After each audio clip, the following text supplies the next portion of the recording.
Jake Calloway worked double shifts as a firefighter to make ends meet after his wife's medical bills drained their savings. One rainy evening, he saw an elderly couple struggling with their grocery bags outside the store. Their cart was tipping in the wind. Even though he only had $30 left until payday, Jake bought their groceries and helped them home. 3 days later, a cream-colored envelope arrived at the fire station. The letter inside would change everything. Jake sat in the break room at Station 42, staring at his nearly empty wallet. The medical bills from Sarah's cancer treatment had drained their savings. Even with insurance, the copays and deductibles were overwhelming. "You should head home, Jake. You've done 3 shifts this week already," said Captain Miller. "Just trying to keep up with the bills, Cap," Jake replied, rubbing his tired eyes. That evening, he stopped at the grocery store, carefully counting the $30 in his wallet. He only needed the basics: bread, eggs, and milk. But as he walked down the aisles, he noticed an elderly couple struggling with their cart. The old man used a cane to steady himself while his wife reached for a can on the top shelf. Their cart wobbled dangerously. "Let me help you with that," Jake said, stepping forward to steady the cart. "Thank you, young man," the woman said with a tired smile. "We usually have our daughter help us, but she's home with the flu." Jake glanced at their cart, simple essentials like soup, bread, and vegetables. Their jackets looked worn, and their shoes were scuffed. As they reached the checkout counter, the total came to $48. The woman's face fell as she counted the coins in her purse. "Oh dear, we'll have to put something back."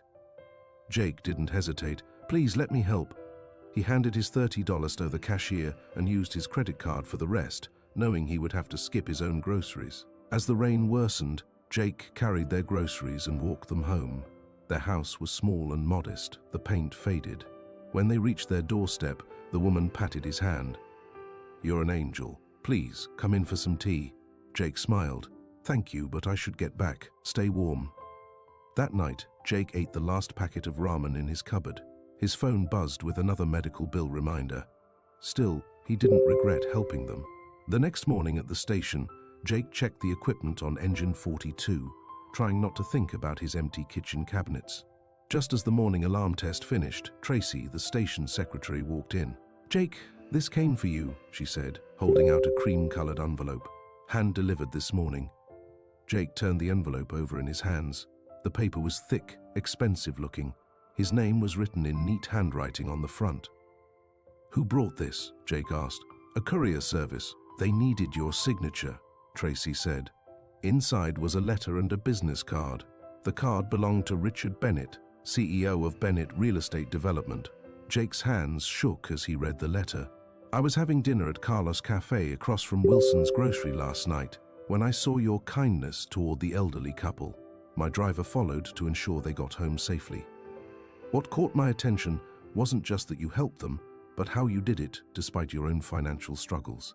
I noticed you put away your own shopping basket. I did some research. You're a firefighter at Station 42, working extra shifts. Your wife, Sarah, battled cancer last year, and the medical bills have been overwhelming. I know this because I sit on the hospital board. I would like to meet with you. My office is in the Bennett building downtown. Please come today at 2 p.m. Ask for Richard at reception. Best regards, Richard Bennett." Jake sat down, stunned. "You okay?" Captain Miller asked, noticing his expression. "I'm not sure," Jake admitted. "Cap, would it be possible to take my break at 2? Take the whole afternoon. You've earned it with all those extra hours." Jake drove downtown, feeling out of place in his old pickup truck. The Bennett building was 30 stories of glass and steel. At reception, he gave his name. "Mr. Bennett is expecting you. Take the elevator to floor 30. Inside the elegant office, a man in his 60 stood up from his desk and smiled. "Mr. Calloway, thank you for coming. Please, sit." "I don't understand why I'm here," Jake said. Richard smiled. "I've been watching people from that cafe window for years. I've seen hundreds walk past that elderly couple. You were the only one who stopped."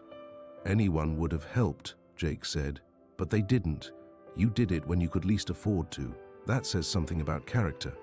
Richard opened a folder. "I've been looking for someone to manage my foundation's new community outreach program. It pays $100,000 a year with full health benefits. Jake's heart pounded. Sir, I'm just a firefighter. I don't have experience running a foundation.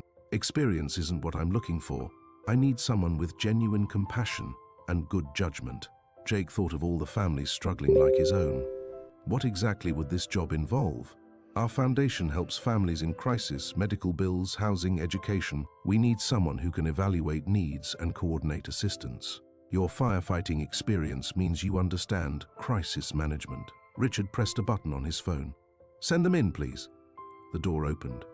Martha and George walked in, smiling warmly. Jake, Martha said, we wanted to thank you properly. George stepped forward. We've been volunteers at the Bennett Foundation for 10 years. This morning, when Mr. Bennett contacted us, we had to come. Richard turned to Jake. They were actually evaluating you last night. We do random kindness checks. In 5 years, you're only the third person who helped without hesitation. Jake sat in stunned silence. This job is yours if you want it, Richard said. You can still volunteer at the fire station if you'd like. Jake thought about Sarah, their struggles, and all the families who needed help. When can I start? 6 months later, Jake sat in his office at the Bennett Foundation, reviewing assistance applications. His desk held 2 framed photos, one of his old fire station crew and one of Martha and George with their volunteer team. Sarah walked in smiling. I met a woman at the clinic today. She was crying about her bills. Did you give her our card? Jake asked. Already done. Jake smiled. This was why he loved his new role. Sometimes the smallest act of kindness could change everything. Sometimes the biggest changes started with the smallest acts of kindness.